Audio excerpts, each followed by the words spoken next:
Welcome to Children's Health, Part 4. And in this presentation, we're going to specifically be looking at what happens when children aren't well. Why are they sick, and what can be done if they do get sick? I have said this many times to many ladies from all over the world when their babies get a cold or have a sore throat or a little bit of a fever.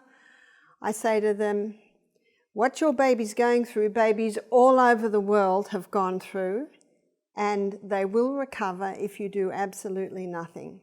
Because the body's been designed to heal itself, and it'll heal itself if you give it the right conditions. So what are the conditions to give a little one that may have a cold? Well, I found with my little ones, they want to be close to you. Sometimes you might have to carry them in a sling a little bit more. They usually sleep a little bit more, and that is very good. Make sure they're getting fresh air through the open window. What about if they have a fever? Remember this, that fever is your friend. It is God who designed the fever, and He designed the fever for a purpose. When a person has a fever, their temperature rises, and when the temperature rises, healing increases. In fact, getting up to 40 degrees, so that would be about 98 Fahrenheit, I think, is about 40, 41, 42 Celsius. When the body temperatures gets up to about that level, healing is accelerated, blood circulation is accelerated, more white blood cells are made, everything that our body needs to be able to heal us. So never fear a fever. The only time a child may convulse is if their brain or their head gets too hot. And it is almost impossible for a child to convulse if they're well hydrated.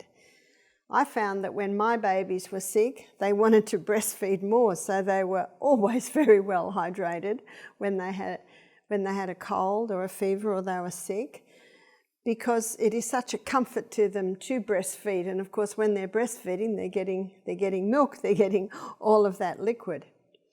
So what can you do if a child has a fever? I used to let my children's fever run. If they were getting very, very hot, I never took their temperature. I would just feel their neck. I would feel their neck, and when you feel the neck against your body temperature, you can tell if it's getting very, very hot. And usually if the child is getting very, very hot, they may go limp, or they may show signs of great discomfort and irritation. Well, there's a few things you can do. One is you can just lay the little one in a tepid bath. That's not a hot bath and it's not a cold bath, it's just a tepid bath. And that just brings the temperature down a little bit so that it's a little bit more comfortable for them. You can also lay them down and have their body naked, or maybe just with underwear on, or just a diaper or a nappy on, and just cover them with a thin cloth, and then take one arm out and sponge it with a cloth that is not ice cold. It certainly isn't hot, but it's just lukewarm. And just sponge their body so that the water is sitting on the arm. And what you'll find is just the water sitting on their arm, it will pull the heat out of the body. And you might do one arm and just sponge it and then dry it, and you'll find that that arm is now a little cooler. And then do the other arm, and then do one leg, and then the other leg, and then the torso. And it might take you 10-15 minutes to go over the whole body, but often by the end of that, the temperature has come down a little bit. I found with my little babies, they don't want to be out of my arms when they're sick. So it's a little hard to lay them in a warm bath, because they, much as most babies love baths, they don't want to do that when they're sick. You can wrap them in a wet sheet. So you get a sheet that will surround them, and then you wring it out, and then baby as naked as possible, you wrap them in the sheet. They will not like it because the sheet will be cold. Even if you start it warm, the air getting on it will cool it. And then you quickly wrap them in a little woolen blanket. And as soon as the woolen blanket is covering the wet sheet, they will not have discomfort anymore. And what that wet sheet does is it pulls the heat out of the body. And when you pull the heat out of the body, it cools the body just a little bit. In fact, often the little one will fall asleep because it is comfortable being in that, bundled up like that, the wet sheet and then the woolen blanket. It must be wool, because only wool will insulate, only wool will prevent it chilling. So the woolly blanket is important. Remember 3 things with a fever. Number 1, fever is your friend. It is there for a purpose. That high heat can kill off any unwanted pathogenic bacteria, yeast, fungus that might be in the body. So fever is your friend. Number 2, when all the rubbish is burnt up, the fire will go out. So it's there for a purpose, and that's to burn up unwanted bacteria, yeast, fungus, rubbish. Number 3, water puts the fire out. So make sure the little one is well hydrated. Sometimes little ones, if they don't want to drink water, they'll suck on little bits of ice. Just any way to get that water into them. If a child is vomiting and unable to keep water down, the other way to get water in them is, yes, lay them in a warm bath. The skin will take up the water, especially if they're a little dehydrated. But also an enema. An enema can be a simple thing where you just insert the nozzle into their anus and let about a cup of water in, and then quickly extract that. And they'll usually hold the water for a little while. If they're really dehydrated, the body will take all that water and nothing will come out. It's the quickest way to hydrate a body. So make sure that the little one is well hydrated, and then that little one will cope with this high heat. Often if a fever happens, the little one will recover much quicker from their cold, their flu, their illness, that the fever has been part of. Remember, God created, and it's part of the healing process. In fact, most health retreats, part of the daily routine is going into a steam sauna, and in the steam sauna, the heat of the body is raised, and then they have a quick cold shower, or if you're at Misty Mountain Health Retreat in Australia, you'll dive into the cool creek and then come back into the sauna and heat up again. Usually it's 3 hots and then 3 dunks into the cold water. Another way that you can get the temperature down a little bit in a fever is to give the child a hot foot bath. Often when a person has a fever, if you feel their feet are quite cool. So when you put the feet into hot water, and again the mother always tests it with her hand, and she puts the child's feet in and then little by little lowers it in. If the child's feet are very cold, you never put their feet into hot water, you would put it into warm water. And then as the feet warm up a little bit, you can add a little bit more hot water. Usually the hot foot bath can go for maybe 20 minutes. And what it does, it'll pull the heat down to the feet and pull some of the heat out that way. So there are a few things that you can do for a little one if they have a fever. So let's get back to a cold. Let's say they have a sore throat. What can you do for the sore throat? For the sore throat, you can make them some hot lemon and honey. You can make them some peppermint tea, ginger tea. Sipping on that can certainly ease a sore throat. You can also finely slice up an onion, wrap it in a cloth, and then wrap it around the throat. When you've wrapped it around the throat, then you can put a little bit of plastic on, or maybe even just a woolen scarf, and tie it onto that area.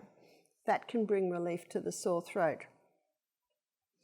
What else can happen in a cold is the child can develop a cough.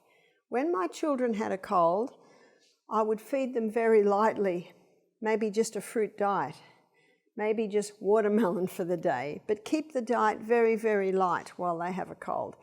What if they're really, really hungry? Well, if they're really hungry, you could give them maybe some cooked vegetables, you could give them some baked sweet potato, but try and keep away from the heavier foods like the grains. Also, when the child had a cold, not only a light diet, but usually you'll find that they'll want to sleep in the middle of the day. Sleep is very good.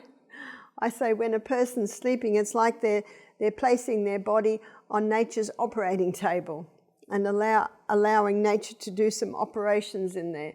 Ellen White says in the book Ministry of Healing on page 127, she says, disease is an effort of nature to free the system from conditions that arise because of a violation of the laws of health. Now, the violation of the laws of health don't necessarily mean that something was done wrong yesterday or the day before, but it certainly, as one writer stated, it's a house clean. And we may have had some environmental poisons taken into our body in a way that we didn't even realise they were coming in. Even just walking down the street of a city, you're breathing in some exhaust fumes. You might even breathe in someone's cigarette smoke. You might eat some food that you don't realise has glyphosate on it or poisons on it. So sometimes we can be exposed to environmental poisons. It's waste coming into our body, and it gets to the point where the body has to do a bit of house clean. Has to do a bit of a house clean, and that's what a cold is. So when the person's blowing their nose a lot and they're coughing things up, that's the waste coming out of the body. When they've got a fever and they're sweating a lot, in that perspiration, it's waste. So when Ellen White says disease is an effort of nature, it's to free this system from conditions that arise because of a violation of the laws of health. We had one man working for us, and when anyone got sick, he'd say, "What law of health have you been breaking?" I said to him, don't do that. Don't do that anymore. It could possibly be that they've just been on a plane trip. They've just, inadvertently taken some environmental poisons into their body that they did not necessarily mean to. It's a really judgmental attitude, and we need to be cautious not to go there. Just be thankful for this body's natural house clean. And if you go with the body's natural house clean and give it the right conditions, the house clean need only take a couple of days. I know when my daughter's household all got COVID, you see, her son is a paramedic and he got it. She said they were all quite sick, so she lit up the steam sauna, and she's so thankful that she bought this steam sauna, and she had it delivered to her home, and all they had to do was the cement block, and then it was put on there, and she said they have used it so many times. Now she's got 7 children, so there was quite a few to go through the sauna, and 7 certainly fit into the little sauna.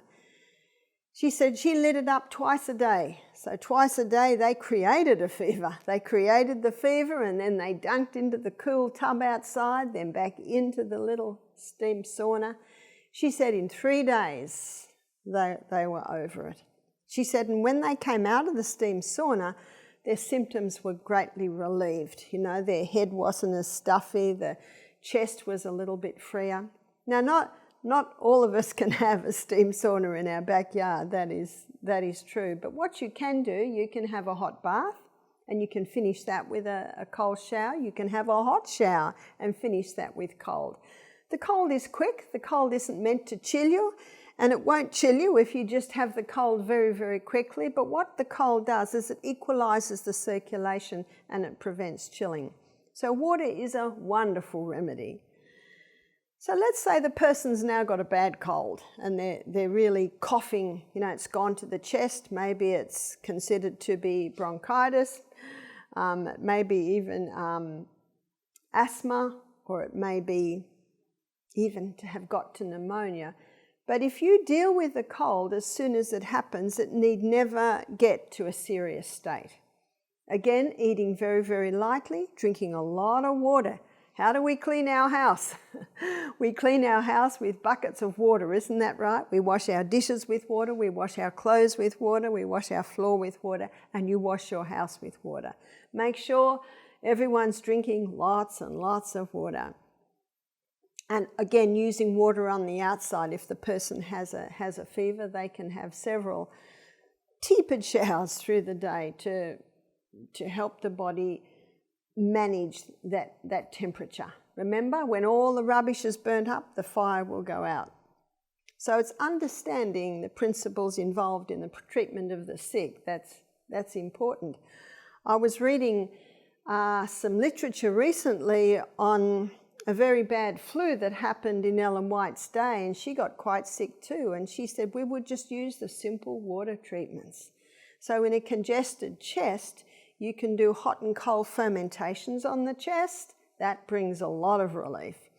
You can also put the feet in hot water. That can bring relief to a congested chest. Also a congested head. It usually goes for about 20 minutes, and then you finish with pouring cold water over the feet. Remember, the cold water equalises the circulation and prevents chilling. Maybe the person's got a very stuffy head, even sinusy type pain. Well, they can put boiling water into a bowl with a little bit of eucalyptus oil and put a towel over their head, and they can breathe in that steam that has that eucalyptus oil, and that can help to free up the congestion in the sinus area. Always finish by having a bowl of cold water, either putting the face in the cold water or putting cloths in it, wringing them out and just putting that over the face. Remember what ending with cold does? It equalises the circulation and can prevent chilling. So that alternating hot and cold is powerful, and it can be used in several ways. You can also make a cough mixture. And this is a very old remedy. And when I was first reading about this remedy, it used sugar. Now, I've never given my children sugar, so I decided to make it with honey. And I think it's even nicer. In a jar, you put about 1/2 inch of chopped onion, then you put an overflowing teaspoon of honey, and then another layer of chopped onion, then another big teaspoon of honey, and you layer your jar up until you've no more onion left or the jar is full, and you finish with maybe a couple of teaspoons of honey on top. Put the lid on and let that sit.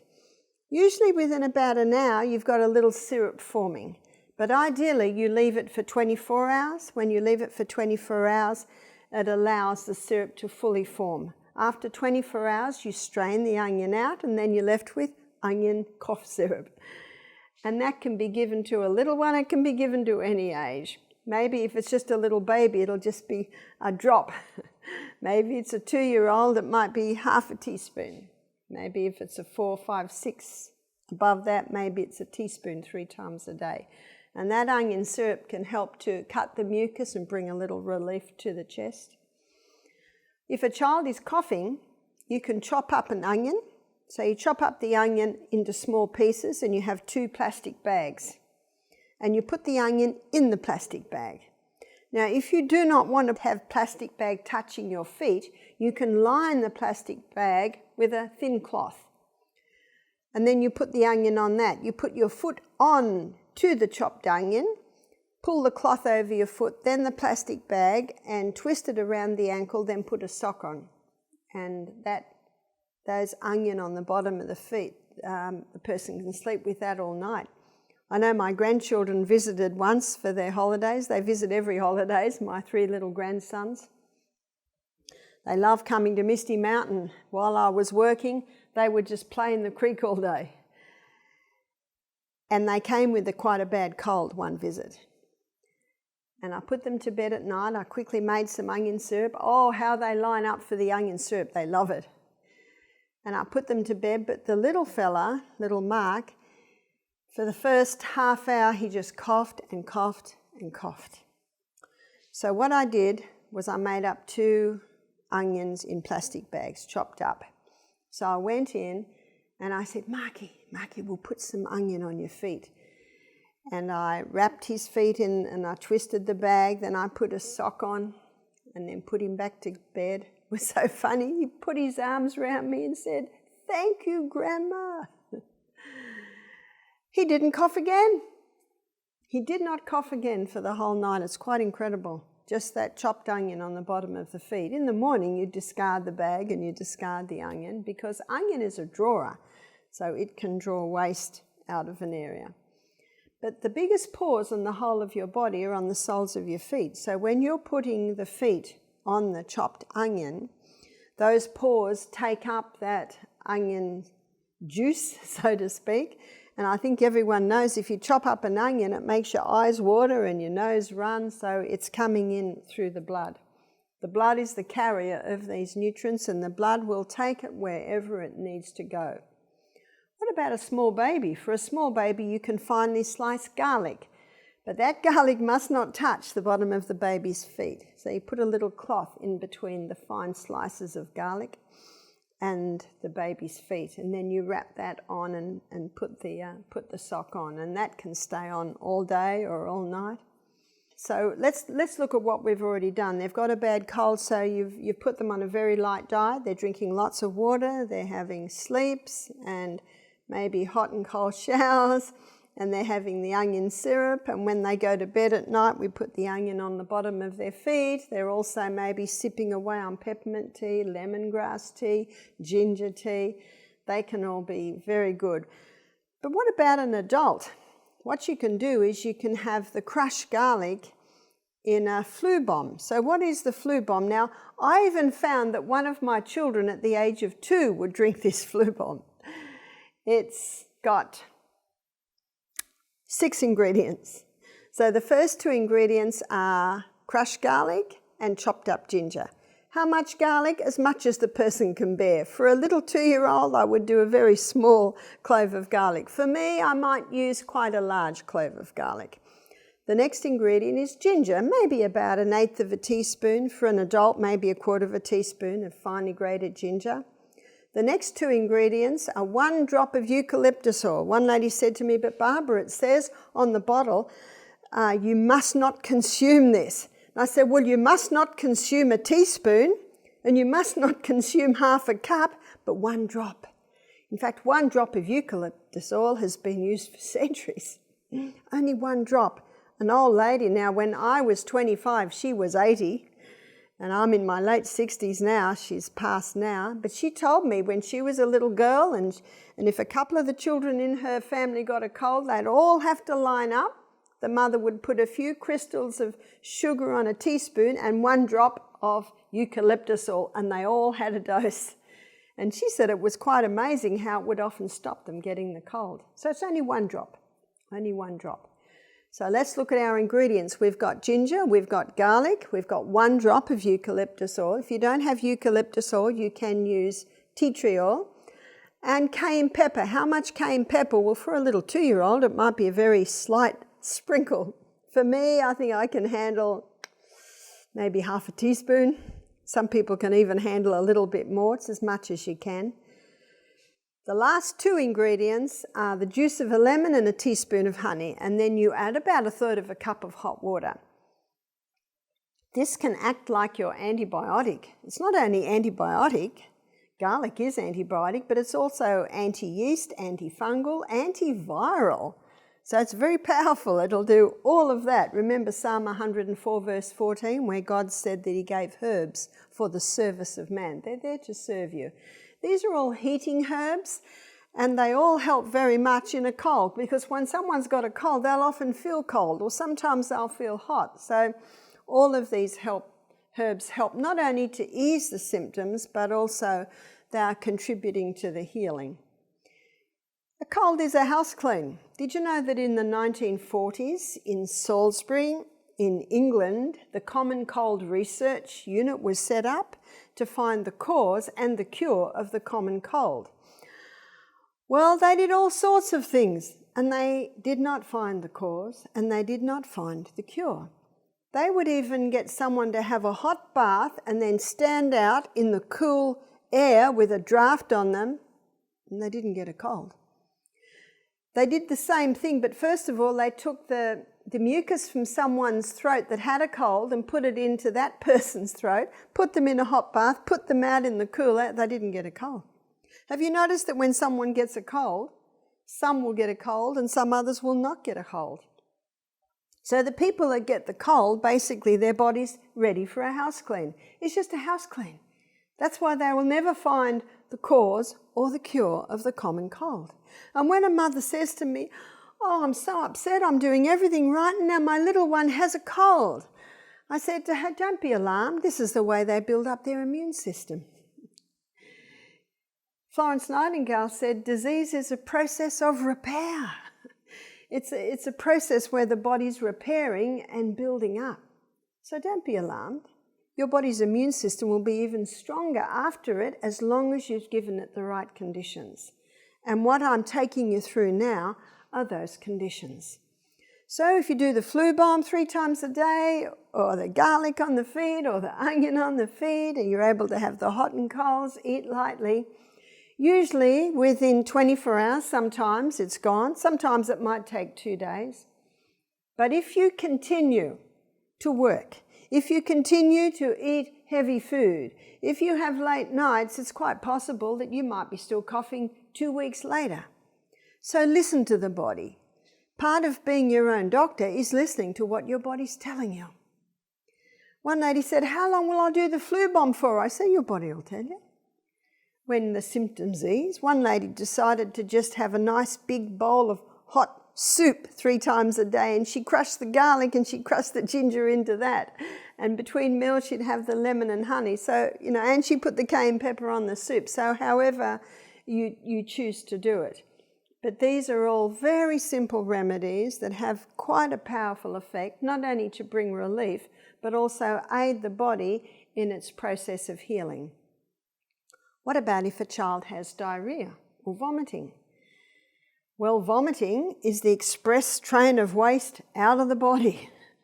In fact, it's quite an incredible thing for the body to vomit because it goes against everything that body usually does to go the other way. It gets the waste out very quickly. In fact, one writer said if you didn't vomit, you'd probably die. That's quite an extreme thing for the body to do. And if someone's not feeling well and they vomit, how do they feel after they've vomited? Oh, much better, much better. So if someone has vomiting, just get them to sip on water. What if they drink water and that comes up? Get them to put the water in their mouth and just hold it in their mouth and maybe then just release it out. But if someone has a mouthful of water every few minutes, they're getting a little bit of water in that way. So what can one do also for vomiting is charcoal. Charcoal is being used in hospitals today for cases of poisoning. Charcoal is used in medicine for filtering the blood for dialysis. NASA uses it to filter air and water in outer space. Charcoal has the ability to absorb and neutralize poisons. So if someone has vomiting or diarrhea and they take the charcoal, it is able to absorb and neutralize the poisons that may be in their body. Even if someone has charcoal water, teaspoon of charcoal in half a glass of water, and they drink it, and 5 minutes later it all comes back up, just the fact that it was down into the stomach for 5 minutes, it will still have an effect. For diarrhea, a person can take slippery elm. Slippery elm coats, soothes and heals the lining of the gut. Sometimes you can mix the charcoal and the slippery elm together and that will have a double whammy effect, so to speak. The charcoal will absorb and neutralize any poisons down there, and it will also coat, soothe and help to heal the lining of the gut. What about if a child has eczema? If a child has eczema, it means they've got an allergy to something. So they might have eczema. In fact, I've spoken to several mothers whose child developed eczema after the vaccinations. Be very cautious of the vaccinations because childhood vaccines contain aluminium, they contain formaldehyde, and some vaccines still contain mercury. It's in the form of thimerosal, and that is mercury. So that they really should never enter the body because they are toxic poisons. There is no guarantee that the vaccines will prevent the disease, and there is definitely no guarantee that the child will not be harmed by the neurotoxins in the vaccines. And so what do I suggest? Well, I'm not going to tell anyone what to do. You've got to investigate and find out for yourself. But I made a decision that I did not want those going into my baby's bodies. And if the human body is designed to heal itself, it just needs that you work with those healing processes, and vaccines are not doing that. You see, poisons don't heal a poisoned body at all. That defies reason. And so the child can have reacted to the neurotoxins possibly in the vaccine. Another allergy that the child may have developed would be to mold. I have met a mother whose little one developed eczema after moving into a new house. And she did not realise that there was a leaking tap in the corner behind the wall in the child's bedroom. And it wasn't until the mother pulled the bed out one day and saw the mould there that she realised that her baby was being contaminated with the mould. I've also spoken to mothers whose babies developed eczema after moving into a new house, and when they investigated, it wasn't mould, it was chemicals. The whole house had been sprayed to prevent white ants, to prevent cockroaches, spiders in the home. What I say is I would rather see a spider and a cockroach than this invisible killer, these chemicals that can harm the baby. Yes, I'd prefer not to have cockroaches and spiders in my home, but there are ways to deal with those without poisoning the home. The baby may also, with eczema, have developed an allergy to food. There are 5 common food allergens. One is peanuts. They're commonly tainted with or contaminated with mould. Refined sugar just feeds the whole process. Dairy. I have spoken to some mothers that have told me even their paediatrician told them to stop the dairy and that would help the baby's eczema, and they said it was true. So dairy and also wheat. The wheat was hybridized in the 50s, so it's a different wheat to the wheat that God created, and oatmeal. Some are allergic to oatmeal, some are not. So initially it is best to stop all of those foods. And one lady might say, but my baby's breastfed, my baby doesn't eat any food. Well, the baby can be reacting to what the mother is eating. And so my suggestion is that the mother stop those 5 most common allergen foods. One lady, she emailed me 1 month after she'd stopped the foods, and she said to me, Barbara, I have stopped the foods. Here's a picture of my baby. My baby still has eczema. I wrote back and said, I'm so sorry your baby still has eczema, but it can take 2 months for the effect of those foods to get out of the body. At exactly 2 months, the lady contacted me and she had a photo of her baby. No eczema. She said, I'm so happy. I did not believe that this was possible. She said, especially after a month, when I hadn't eaten any of those foods for a month and the baby still has eczema. So there's a period of time where the person has to wait and wait for the effect of eating those foods until they're out of the body. You see, you can eat a slice of bread and it'll be out of your body in 24 hours, but the effect can remain sometimes for up to 2 months. And there's a couple of verses that I'm going to give you to help you with the waiting process. One is found in Galatians 6 verse 9, where the Bible says, let us not be weary in well-doing, for in due season we will reap if we faint not.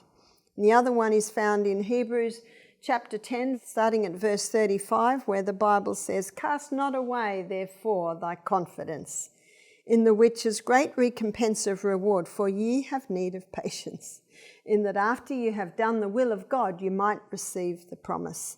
The promise is that God has given us a body with an inbuilt ability to heal itself. If after 2 months a baby still has eczema, then the mother needs to investigate, is there mold? Was the baby vaccinated? Has the baby got any contact with chemicals? So always investigate. Job 29:16, the Bible says, the cause I knew not, I searched out. But I have seen so many totally conquer from eczema. One lady said, I tried it and it didn't work. She spent 1 month off dairy, still had the eczema, so she went back on the dairy. Then she spent another month stopping the wheat. But can you see, it all has to be done together, and even 1 drop can actually bring the allergy response up. Now, it's not forever.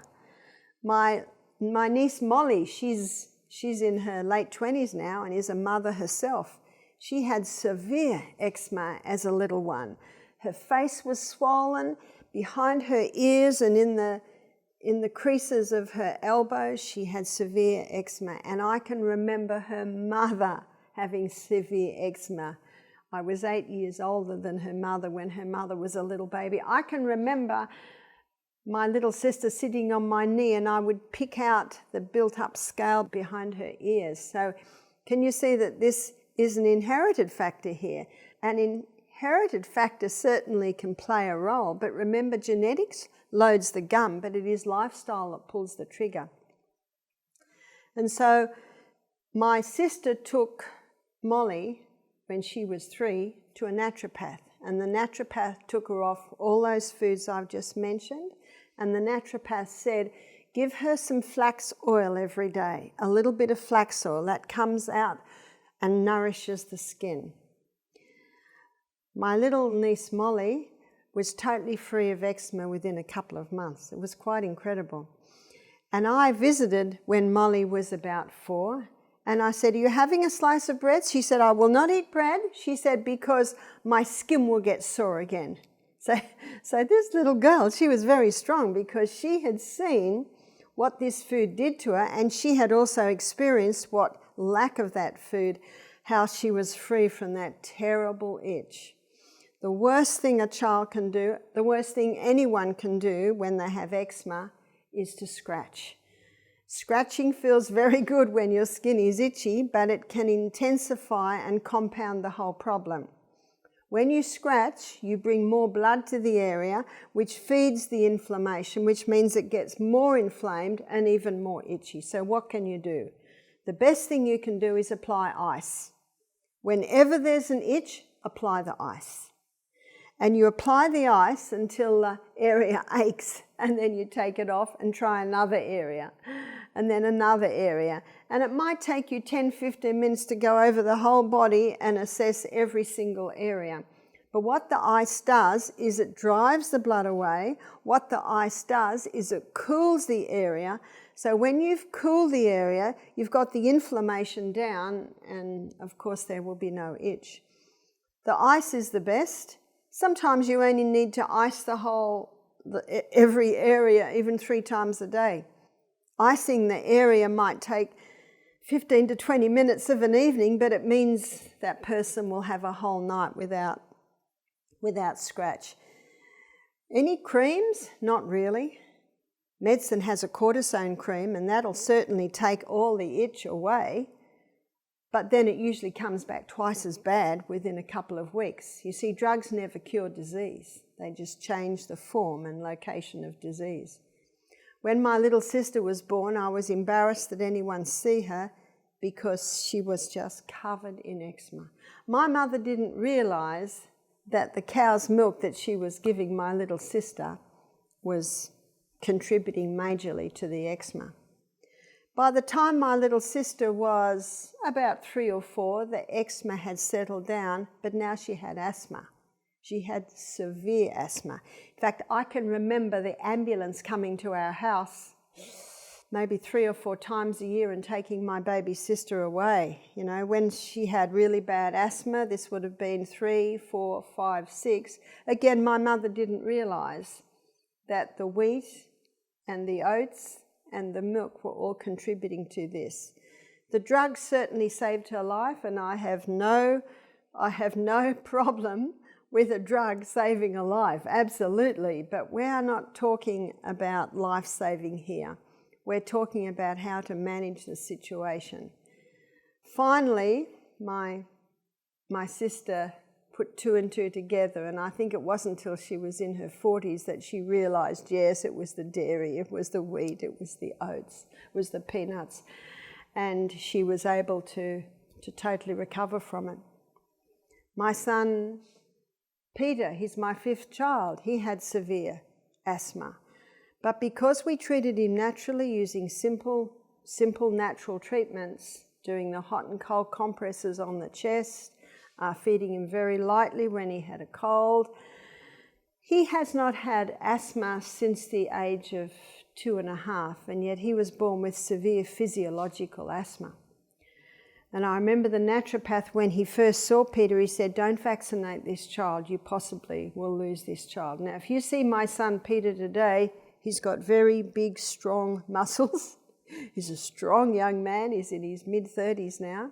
He has 2 little children, and they don't have asthma and they don't have eczema. He was able to change the genes by conquering his asthma, and so it has not come through to his children. My father had it, my younger sister had it, my fifth son had it, but you can change the genes. In fact, one author claimed that parents are the genetic engineers of their children. Ideally, a couple do detoxes and get their bodies in the right conditions even for a couple of years before they conceive, but rarely is that privilege granted. But no matter what stage you hear this or you come across this, there is always something that can be done, because we live in a body with an inbuilt ability to heal itself, and it will heal itself if you give it the right conditions.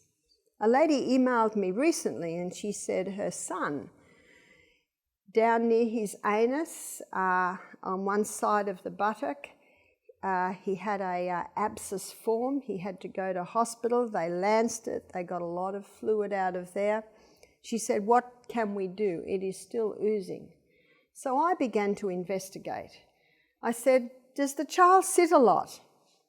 Does the child do any exercise? What time does the child go to sleep? What is his diet like? Does he drink a lot of water?" She got back to me and she said, "Yes, he does sit nearly all day. Yes, he's on technology nearly all day. No, he doesn't exercise. No, he doesn't drink much water. No, he's not really good on the diet." So I said to her, "It's time to get a trampoline. It's time to limit the technology time. It's time to go to bed early. It's time to drink more water. Go on a plant-based diet so there's lots of roughage in it." And she has also implemented sit spas for this boy. Sitting in hot water for 3 minutes, then sitting in cold water for 30 seconds, and doing that 3 times. So hot, cold, hot, cold, hot, cold. And she started to apply poultices to the area while he sleeps at night. See, in case of sickness, the cause should be ascertained. Sometimes there's a bit of genetics there, but lifestyle is the one that usually tips the scales. In fact, it's an area called epigenetics, the effect of lifestyle on the genes. So you can turn the genes on and off basically by your lifestyle, by what time you're going to bed, by how much water you're drinking, by the type of food that you are eating, by how much exposure you have to technology time.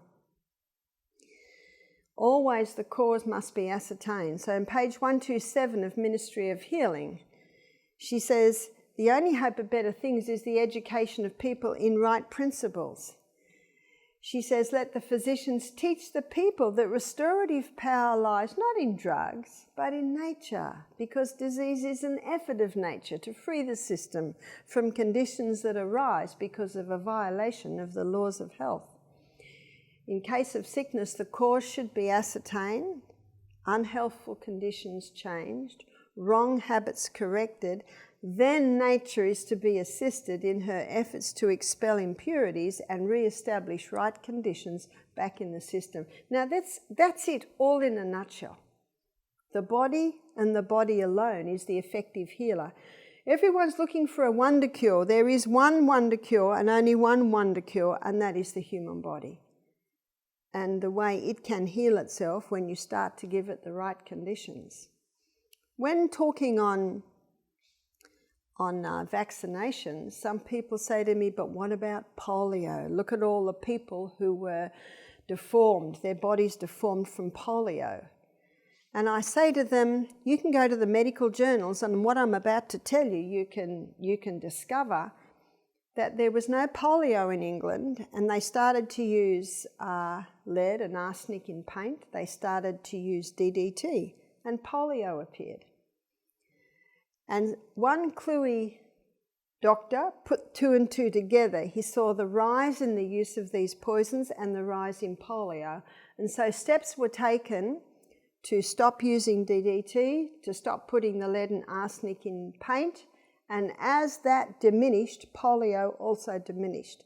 And it wasn't until polio was almost wiped out that the vaccines were introduced. So the vaccines were introduced right at the tail end. And there's the Australian bush nurse, Sister Kenny. Have you heard of Sister Kenny? You can Google Sister Kenny, Kenny. There was a movie made about her. I think it isn't about the 1940s, but you can just about search anything now. And this movie is a pretty accurate account of her life. Now, she was called to a child that had polio out in the bush, so you'd say out in the woods. The doctor was busy and was unable to come, and she was watching the child, and the child was cramping. The muscles were cramping up. And she wanted to bring relief, so she got some hot blankets, slightly moist. She dipped the blanket into hot water, twisted it out to dry it, and then lay it so that moist, hot packs relaxed the muscle. And then she found that if she massaged the muscle, so she started to massage the muscle. Sometimes she spent a few hours on them, and by morning, the child was basically okay. But what she also found that, especially if someone had had polio for a while, she had to retrain their muscles. So she set up clinics because she had so much success where she trained people to do the hot packs and the massage. And what she discovered that the only children who got paralysed limbs were the children who were put in calipers, where the body was immobilised. But she had clinics where she had piles of calipers. They'd come in and they'd been in calipers already for a year. They'd put the hot packs on. They would massage.